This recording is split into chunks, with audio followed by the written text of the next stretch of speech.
નમસ્કાર વિદ્યાર્થી મિત્રો, હું છું સંદીપ સર. આજે આપણે જોઈશું કે ધોરણ 12 વિજ્ઞાન પ્રવાહ ફિઝિક્સમાં ભૌતિક વિજ્ઞાન વિષયમાં માર્ચ 2025માં ચેપ્ટર 1માંથી કે ચેપ્ટર 1 અને ચેપ્ટર 2ની આ વિડીયોમાં હું તમને આઈએમપી થિયરીઓ કહીશ. તો ચેપ્ટર 1માંથી એવી કઈ થિયરી છે કે જે મોસ્ટ આઈએમપી પૂછાઈ શકે છે. થિયરી તો બહુ બધી છે, પરંતુ એમાંથી જે મોસ્ટ રિપીટ થાય છે તેવી થિયરીઓ જોવા જઈએ તો મારા અંદાજા પ્રમાણે જે 2 માર્કની થિયરીઓ છે, તો 2 માર્કની થિયરીમાં હું પહેલી થિયરી કહીશ કે કુલમનો નિયમ સદિશ સ્વરૂપે. તો એનું અદિશ સ્વરૂપ પણ છે, પણ પૂછવાના ચાન્સ સદિશ સ્વરૂપના ઘણા વધારે છે, એ પણ 2 માર્કમાં.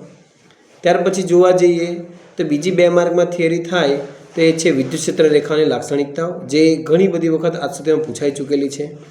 ત્યાર પછી ત્રીજી થિયરી જોવા જઈએ તો એ વિદ્યુત ડાયપોલને નિયમિત વિદ્યુત ક્ષેત્રમાં તમે મૂકો તેનું ડાયપોલનું પર જે ટોર્ક લાગે છે એનું સૂત્ર છે ટોર્ક = P sin θ. તો એક થિયરી આવી શકે છે.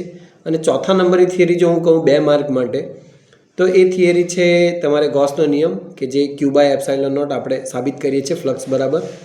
તો આ 4 થિયરીને હું 2 માર્કમાં મૂકી શકું છું. હવે બોર્ડ મુજબ જોવા જાય તો 2 માર્ક, 3 માર્ક, 4 માર્કમાં હવે બોર્ડ બદલી શકે છે. 2 માર્કની થિયરી 4 માર્કમાં પણ પૂછે છે, 4 માર્કની થિયરી 2 માર્કમાં પણ આવી શકે છે. એ કોઈ પણ ચેન્જ હોઈ શકે છે. એટલે અંદાજિત હું કહી શકું છું કે 2 માર્કમાં 4 થિયરીઓ આઈએમપી છે. 3 માર્કમાં જોવા જાય તે જે ગોસના નિયમના ઉપયોગો છે એમાંથી પહેલી જે છે તે અનંત લંબાઈનો વિદ્યુતભારિત તાર ને તેના લીધે મળતું વિદ્યુત ક્ષેત્રનું સૂત્ર જે છે E = λ/2πε0r નું સૂત્ર છે. તે એક થિયરી હું માનું છું કે 3 માર્કમાં પૂછાઈ શકે છે.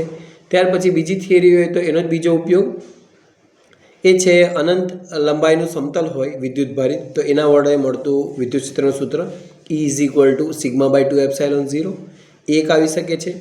ને ત્યાર પછી થર્ડ જે ઉપયોગ છે એના ચાન્સ થોડા ઓછા છે, પરંતુ આવી શકે છે કે જે વિદ્યુતભારિત ગોળીય કવચ છે, તે ગોળીય કવચનું અંદર તરફ વિદ્યુત ક્ષેત્ર સપાટી પર અને સપાટીથી બહાર, એ એમ જોવા જાય તો જે લોકોને ગોસનો નિયમ આવડે છે તેના પ્રમાણે એકદમ સરળ થઈ શકે છે. તો આ 3 થિયરીઓ એવી છે કે જેને હું 3 માર્કમાં ગણી શકું છું.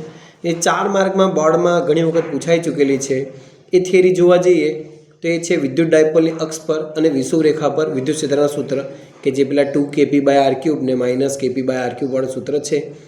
તો એ જે આટલી થિયરીઓ છે, 2 માર્કમાં 4 થિયરીઓ, 3 માર્કમાં 3 થિયરીઓ અને 4 માર્કમાં 1, એટલે કુલે 8 થિયરી થાય. તમે અન્ય સાહિત્ય જોશો તો ચેપ્ટર 1માંથી જોવા જાઓ તો ઘણી બધી થિયરીઓ હશે, લગભગ 25-30 કે એની ઉપર પણ હોઈ શકે છે, પરંતુ હું 8 થિયરીઓને મોસ્ટ આઈએમપી માનું છું. હવે આપણે વાત કરીએ ચેપ્ટર નંબર 2ની. તો ચેપ્ટર નંબર 2માંથી 2 માર્કમાં કઈ કઈ થિયરીઓ આવી શકે છે?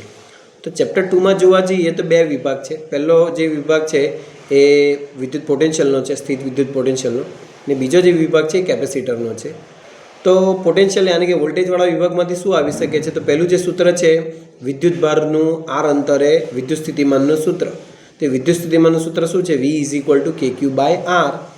તો એ સૂત્ર બી તમને પૂછાઈ શકે છે 2 માર્કમાં. ત્યાર પછી 3 વિદ્યુતભારની સ્થિતિ ઉર્જા છે, એના ચાન્સ થોડા મને ઓછા લાગે છે, પરંતુ તમે ગણતરીમાં લઈ શકો છો એને. ને ત્રીજી થિયરી જો સ્થિતિમાનમાંથી કહું તો એ છે વિદ્યુત ડાયપોલની સ્થિતિ ઉર્જા, U = -p cos θ વાળી છે, ને જેના 2 કિસ્સા છે એ પણ તમે અંદર લખી શકો છો થિયરીમાં. તો આ 3 થિયરીઓ વિદ્યુત સ્થિતિમાનમાંથી કહી શકો છું. ને કેપેસિટરમાંથી જો જોવા જઈએ તો સમાંતર પ્લેટ કેપેસિટરના કેપેસિટન્સનું સૂત્ર મોસ્ટ આઈએમપી એ છે C = ε0a/d.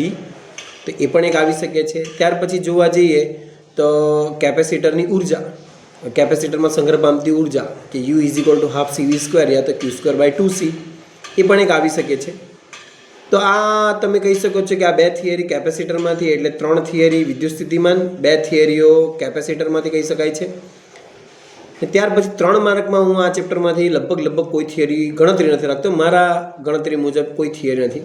4 માર્કમાં જોવા જઈએ ને તો હું એક થિયરી તો છે સ્થિતિમાનમાંથી, કે વિદ્યુત ડાયપોલને લીધે વિદ્યુત સ્થિતિમાનનું સૂત્ર તારવો, કે જે છે Vp = kp cos θ/r².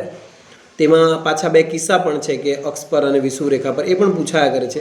ઘણા વિદ્યાર્થીઓને આમાં કન્ફ્યુઝન રહે છે કે વિદ્યુત ડાયપોલના વિદ્યુત ક્ષેત્રનું સૂત્ર ને વિદ્યુત ડાયપોલને લીધે મળતા વિદ્યુત સ્થિતિમાનનું સૂત્ર એક ચેપ્ટર 1માંથી છે, એક ચેપ્ટર 2માંથી છે.